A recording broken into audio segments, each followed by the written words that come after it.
So that's the Preacher we know and love, finally back in episode 9 of season 2. The last 3 episodes, as you know, I wasn't crazy about, but this one I really dug. It felt like episodes 1 and 2 again. I think that comes with the show, with the humor, the gore, the action, and the story all blending together perfectly, and this episode definitely did that. I love the invasion scene that it opened up with. I love how they used that Call of Duty-like shots and how it revealed that Cassidy bit his son, and he comes and saves the day.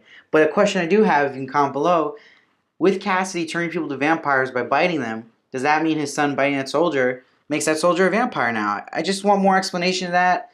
Or is there something if they kill them it doesn't work? Just some explanation of how the vampire biting works in this episode specifically, because I was a little confused there. Anyway, that worked out great. I love how it showed Jesse manipulate Tulip again to put her to sleep, and it's good intentions, but it's still against her will, and he's got to be careful with that. This is the second time he's done that, and this time she calls him out, which was great. And Cassidy saw it too, and he's even like, chill out with that. Like, these are your friends. This is someone you care about. You shouldn't be doing it to them per se. It's setting up a nice little conflict there between the 3 of the main characters. I like how well Ruth Negga is playing Tulip now. I feel like ever since she even saw the Saint of Killers, her character's just gotten way better and more deep and more complicated and not just one note. And she's playing it great now. I was not high on Ruth Negga, but now I am. She is fitting great into what Tulip is becoming.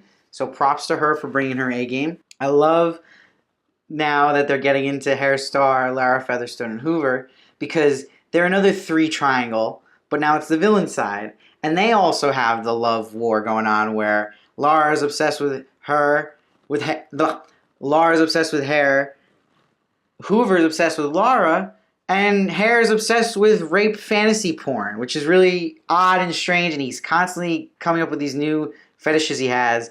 And they did it so well where it ended up being men and not women that Lara ordered for him. Such a hysterical scene, and him getting humiliated kind of brought his pride down a bit to look into the whole Jesse case, which he was ignoring Lara on. Looks into it, and now he's like, oh yeah, I kind of want to meet this guy and know what this is all about, and that they can see some things eye to eye, and he can use this to his advantage, Jesse's power. So that's a very awesome thing they ended on with him in the bar with Jesse and where that will go. It's very interesting to me because now it will make this God story, not just Jesse being like, where's God, where's God? He's going to get some info from Hair Star. He knows a lot, and the whole organization does. So let's see where this show goes with that. But it's a lot of promise for sure. They really needed something like that. Nice refresher. Well, I love when Tulip visits Lara and Hoover because Lara just quickly shapeshifts to become a different person. And what's funny about that is Hoover always just goes into a closet or hides in the other room. He goes, oh shit, and he just walks away in the other room with his cell phone.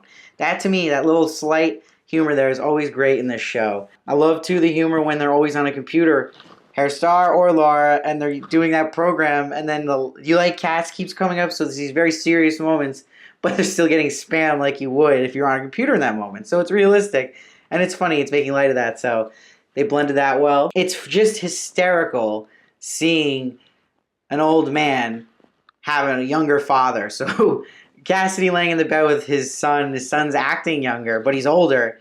It's crazy because if you take a step back and realize this is just a TV show and these guys are on set, they're both acting great and it's really selling it, but this is really an old man laying in a bed with a guy half his age.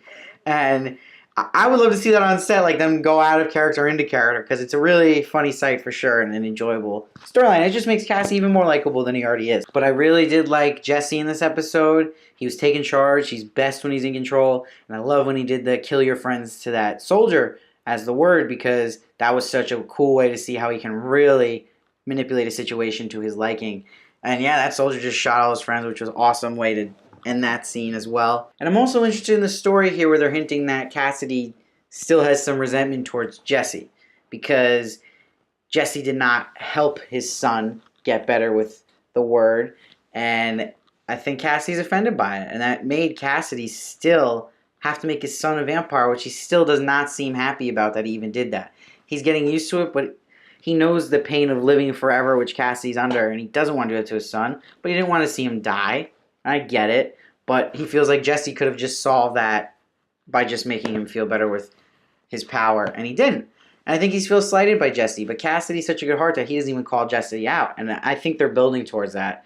And he's also going to build towards him, like I said before, noticing him manipulating Tulip. These are not good things on Jesse's character. He is our main character and protagonist here, but there's a lot not to like about him. So it's a complicated character. And I think Cassie's actually more innocent and straightforward and someone you could root for a little easier than Preacher. So it is an interesting thing how they're doing this. And Tool's kind of in the middle of the two of them. But overall, the three villains they really delved into now. I love it. I love that the show is two triangles, a good side and a bad side, kind of now fighting each other. And I'm excited to see if Harry Star and Jesse become friends or they just use each other. It's an interesting story and how they can incorporate that with God. And as a whole, episode 9 was a lot of action, a lot of humor, and it was moving. It was quicker, and it was moving that plot a lot, which we've been missing, I feel, in the show. So I'm going to give this a 9, which is really high for Preacher. Going from last week, I think I gave it a 5.5. I thought last week was the worst episode of the show yet. And then this week was one of the best. So that's the TV too. You can't give up. You get a couple bad episodes, a lot of times it pays off. Just hang in there. And we only got, I think, 3 episodes left in this season. No, 4. So it's going to start really ramping up. I'm excited to see where it goes and how it sets up for Season 3 and how it ends on Season 2. So please subscribe. I am interviewing Julie Ann Emery, who plays Lara Featherstone, on Wednesday, live at 12:30 p.m. Eastern Time. So please check that out. And please comment below. And I review the show every week. And I love your thoughts. And I also review Game of Thrones, The Sinner, and I do movies and trailer reactions as well. And I'll be doing plenty of shows in the fall. Please comment what you thought.